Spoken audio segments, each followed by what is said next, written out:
Hey, what's up DIYers? Mike Bors with the Mike Bors channel. Hey, thanks for watching. We're talking Outdrive engines today, and in today's video, we're going to show you how to add or fill the lower unit with gear oil. DIYers, here we are at the Craftsman workstation, and on the left-hand side, you can see our Outdrive resting on the stand, and we have completely rebuilt that Outdrive, upper and lower, and everything in between. Let's get started. Taking a closer look at the Outdrive, again, all rebuilt. Brand new yoke shaft, brand new U-joints, gears, seals, everything, even brand new decals. Check that out. We even sanded the propeller, primed it, and repainted it. And a lot of parts replaced. And this is just the lower unit. However, back to it. This is our Mercury High Performance Gear Lube SAE90. This is what we will put inside our Outdrive. And I'll reposition everything and get started. I've repositioned the Outdrive, and again, there's those brand new stickers. Check that out. First thing we'll do, let's go down below, and we're going to remove that drain port screw. When it comes time to remove this drain port screw, grab a thick flathead screwdriver so you do not strip this screw, and it should come out fairly easily. Now in our case, again, we did a full rebuild and we performed the full draining procedure in a separate video, and that video link is scrolling above. Definitely check that out.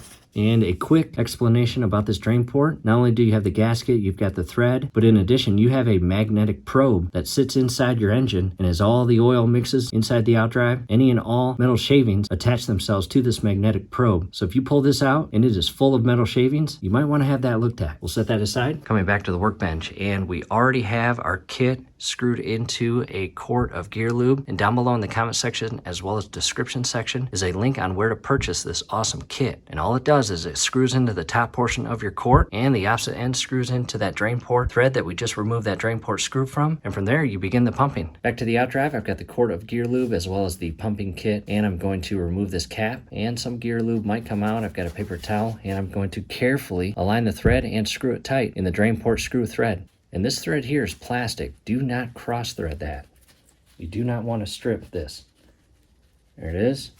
Set the cap aside.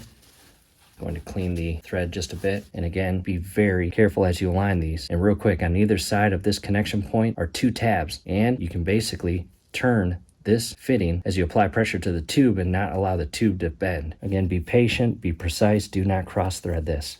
It should go in extremely easily. Notice how I'm doing that. Again, I've got this top portion of the tube that is just below the bottom portion of the fitting, pinched and in place, and not allowing it to bend as I turn the fitting with my left hand.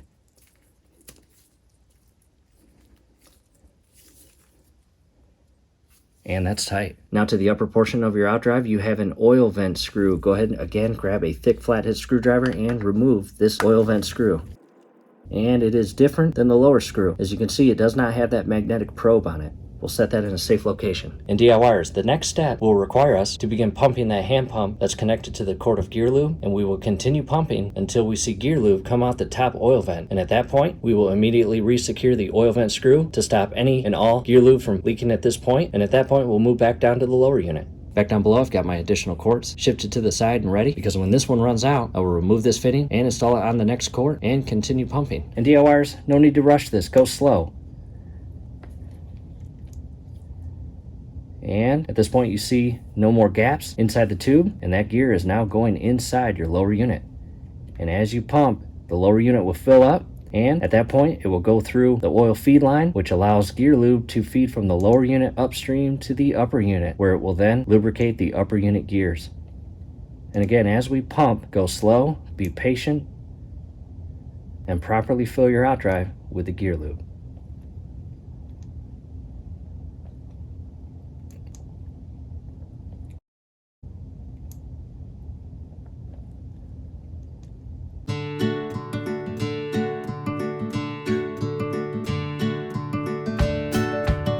And you can start seeing air bubbles in the tube. We'll give it a couple extra pushes, and you'll notice the quart is now at a point where the pump can no longer grab any more gear lube. So from there, we'll swap the pump to the next quart.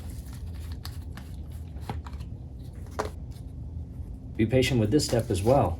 You don't want to make a mess. And you'll get to see what the pump looks like as it comes out of the quart we just used and into the new quart. Screw that tight. Set the old quart aside and continue pumping. we go. You'll notice any and all air bubbles are no longer in the tube, and we are off and running.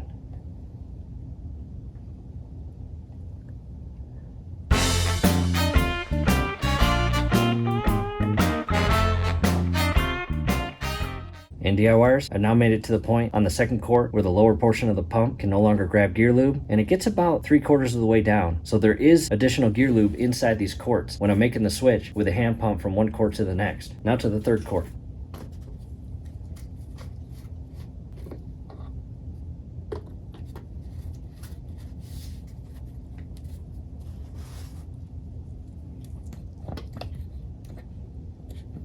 And there we go. And again, we'll continue pumping until we see gear lube come out the top oil vent. And again, at that point, we will immediately secure that oil vent screw to the Outdrive. Back to a view of the upper unit where the oil vent screw comes out of. Before we pump the gear lube up to the level where it comes out the oil vent, we are going to grab a little pick tool and remove the old rubber seal, as you see here. And I'm installing a brand new gasket on the oil vent screw as shown here. This is ready to go. I'm now going back down below to continue pumping gear lube into the lower unit until we see it come out that oil vent hole. At this point, DIYers, I have pumped in 3 full quarts of gear lube. Now on to the 4th. And you can see some gear lube right there. I will carefully align the threads and hand tighten it as fast as I possibly can. Grab some paper towel, clean myself up, grab the screwdriver, and tighten that oil vent screw. From here, I will clean any gear lube that leaked out of that oil vent hole. Now that we have gear lube all the way to the top portion of the upper unit, where it was just feeding out of that oil vent hole, we will now go back down below and give it 1 to 2 more pumps. Back down below again, I'll give it 2 more pumps. 1, 2, and from here we are going to carefully unscrew this plastic fitting. And we're going to do our best to do this as fast as we can, because when we remove this fitting, we want to have this drain port screw in place and screwed in tight to alleviate gear lube leaking out. And just like you did it when installing this, apply some pressure to the tube and carefully unscrew this. And again, that gear lube is going to come out, so have that screw ready.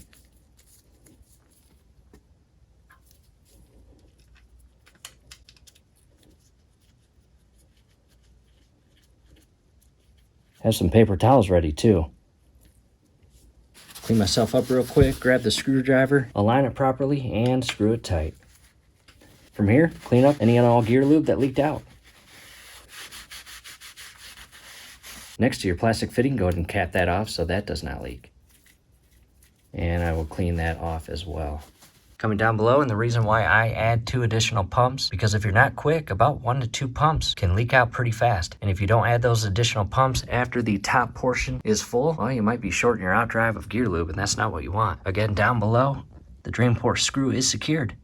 DIYers, I set the camera back because I want the entire Outdrive at this point to be visible. And again, now that it is completely filled with gear lube, and both the oil vent screw in the upper unit and the drain port screw in the lower unit are resecured, cleaned, and not leaking, I'm now going to move all the inner gears. And by doing that, I'm grabbing the yoke shaft and U-joint area, and I'm going to rotate the shafts and get that gear lube moving inside the engine, both lower and upper unit, and really coat and lubricate all those gears.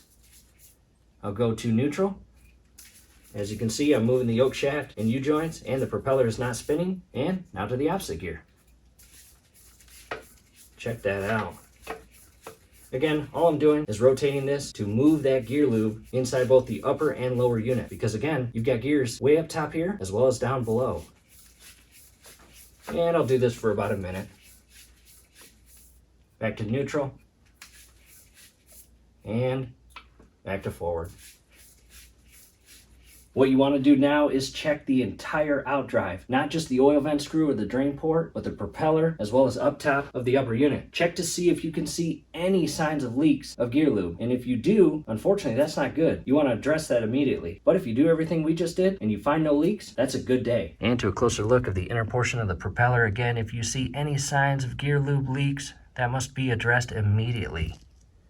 And back to the drain port screw, that looks good. Coming up top to the oil vent, no leaks. Coming to the front side where the U-joints are, and inside there is a gear lube oil seal, and if that's leaking, that would not be good. I've now repositioned the Outdrive back in the corner, and basically over the next few days, I'm just going to check for leaks. Again, any leaks that must be addressed. And DIYers, that is it. Hopefully this helps. Hey, do us a favor, below the video, you will see that thumbs up icon. Click on that, like the video, subscribe to the channel. Definitely ring your YouTube bell. That would be very helpful to us. We'd really appreciate it. And with our specific Alpha 1 Gen 1, we used 3 cords. And one more thing, scrolling above right now is a link on how to install a swivel vise on a workbench. That thing has definitely come in handy during our projects.